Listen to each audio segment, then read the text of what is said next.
It is amazing, though. If you think about the benchmarks, when we were kids and even when we were adults, but in various sports, right?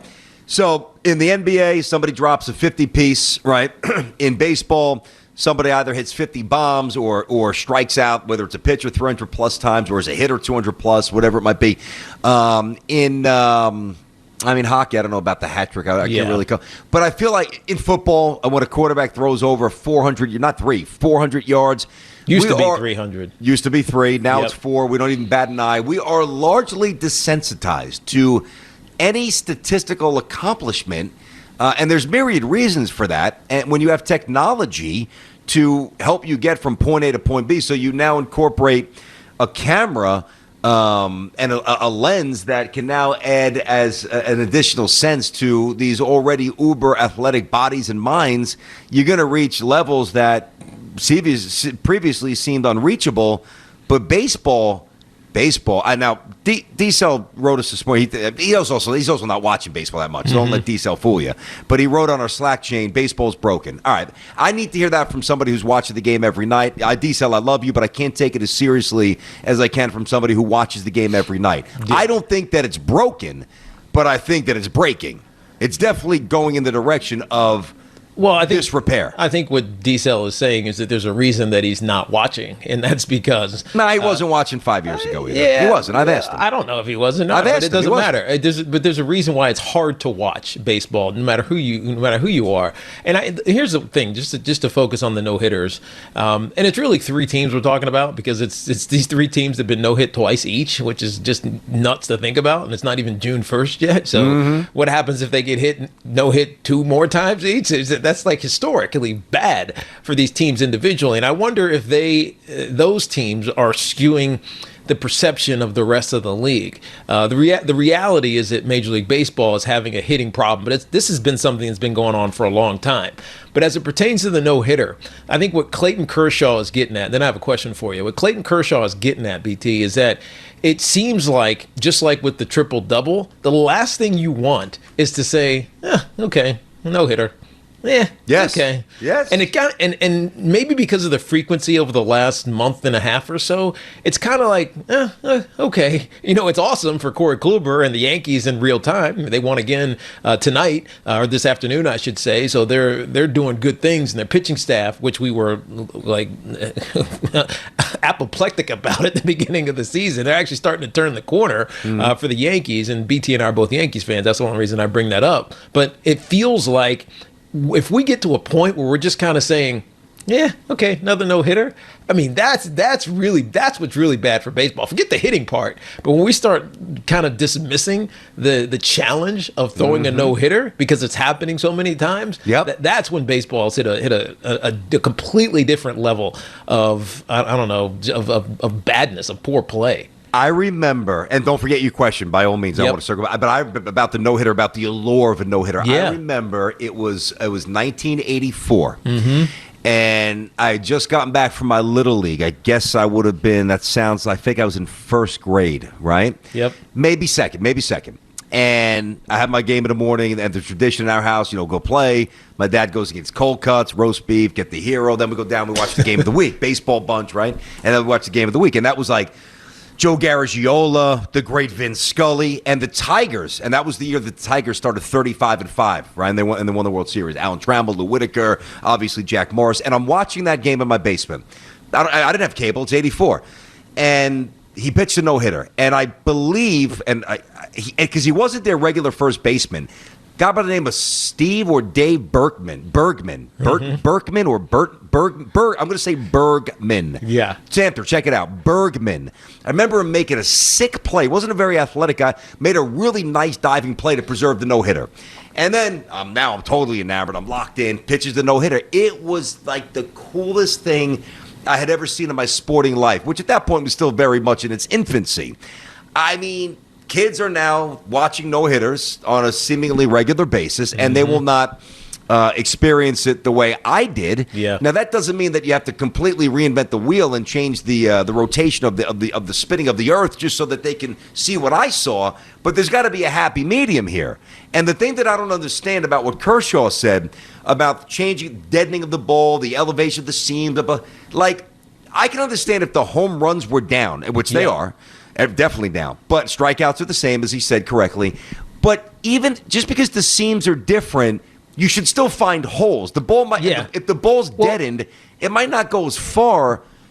But BT, you still shouldn't be hitting 198 as a team. This is my question. So those home runs or potential home runs that, clear an outfielder's head by, I don't know, a foot or 3 feet, and it's now a double. Now those things are hanging up in the air because it's deadened. This is a question I'm asking. I got you. I'm just prefacing it with statements. Yeah. They're hanging up in the air, or because the ball is deadened, and I don't really know what that means. So that's what I'm asking. Mm-hmm. Are there more? You hit it just a little bit less than solid, it becomes a ground ball, or no, the trajectory would not be altered because. So what is deadening of the ball? What does that actually mean from a physical standpoint of the actual ball? Now, the physics behind it.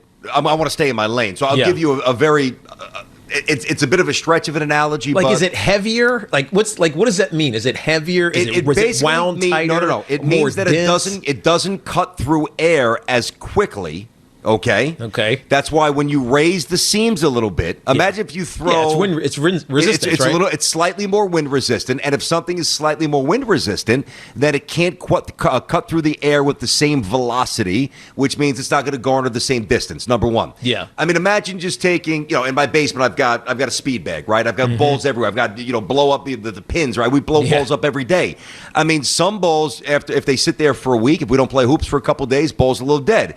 Now you injected a couple of pumps, boom, it's back to life. It's really conceptually, it's not that different. It's just that the ball is less bouncy, although it's really more about the velocity. Yeah. But listen, I'm going to solve the problem here. To me, everybody's missing the boat. It's about guys swinging for the fences and pitchers being better and spin rate and pursuing numbers. I get it. Like golfers on the range with their little mechanisms, their ball speed. You watch On the Range this morning, as I did on the Golf Channel. Every guy has a little computer next to his caddy. What did it's 170 balls. All right, that goes how many yards? Like that's everybody's chasing a number that they can quantify, which then equates to an actual distance. But the thing that is killing averages in baseball is the shift.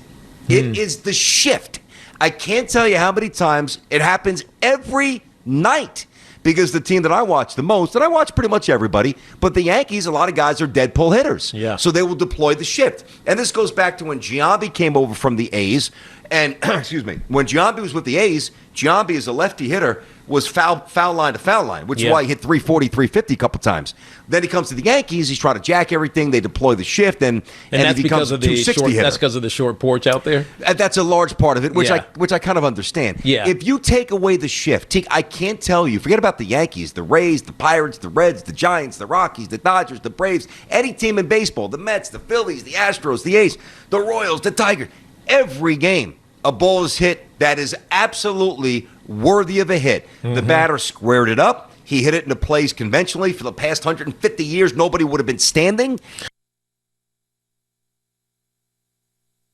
The short outfield grass in right field that now becomes a quick, easy out to the first baseman because it's the second baseman now playing short. If you imagine softball, like short right field. Or last night with Albert Pujols, who got thrown out from the outfield twice. Oh, he is, dude, I can beat Albert Pujols. Pujols is maybe the slowest person I've ever seen ever at this point. Yeah, he is. It's painful. It's very flat-footed, but he is slow. Well, he's old too. He's I been get around that. forever. But so how do you fix that? You got to get rid of the shift, which I've said for years. Yeah. You've got to abandon the shift. Now, how do you convince guys? I mean, this is a hard question because it's the easy solution for the defense, for the team out in the field, is you just pitch inside so that these guys can't go the other way, right? But how hard or easy, I guess, is the question, would it be for these guys just to go the other way? You know what I mean? Wait on whatever pitch it is. But I guess because they're throwing 100 miles an hour, you can't wait. You know what I mean? Everybody can rear back and hit 95 plus these days. For sure. Every staff's got 7 guys throwing 95, north of 95. See, the problem, though, if you're a pitcher and you live inside because you don't want to give up, whether it's opposite field home run, like if you're a righty and you're playing at Yankee Stadium short porch, like Judge could go deep right all the time. So you might want to pound him in, get under his fists. If you miss, that becomes a 440-foot moonshot pull, right? So there, even though you do have to obviously get the inner portion of home plate, there's a danger if you just pound it and you miss, you're going to get turned around quickly. I think that it's actually not that hard to hit the truth of the matter is, philosophically, it's what hitting coaches teach players at higher levels, at high school and up, but certainly the pros, to take it not now, but they did take it the other way, because the deeper that you let the ball travel on you, right, the more you recognize what type of pitch it is. When you do that, you're not jumping, obviously, so the ball's getting deeper, so you can't quite pull it as easily, but you can square it up the other way. It's because it's deeper in the zone. It's now almost equivalent, like if you as a lefty hitter, it's now past my right breastbone, right in the middle of my chest, so I can. But I know what it is now, right? Yeah. That's why when you're like 1 for 20, coaches will say, hit it up the middle, take it back through the box, because that allows you to see the ball travel deeper. The problem with that is you don't get paid $35 million a year for hitting one-hop bullets to the left fielder. That's a base hit. Yeah. You get paid for the home runs. Correct. So I really think if they got rid of the shift, it wouldn't solve every issue, but it would solve a lot of issues. Yeah. It would open the game up. Well, maybe they'll start to learn you also don't get paid when you hit 210. That's true. That's true. Again, if you just missed it, the Mariners are hitting 198. 198, right? There are 6 teams with an on-base percentage. A good on-base percentage is around 373. I mean, elite is over 400, but a good one is thought to be about 370, 380-ish, right around there. Very good. You're doing well if you're at that point. And there's 6 teams below the threshold of 300 right now.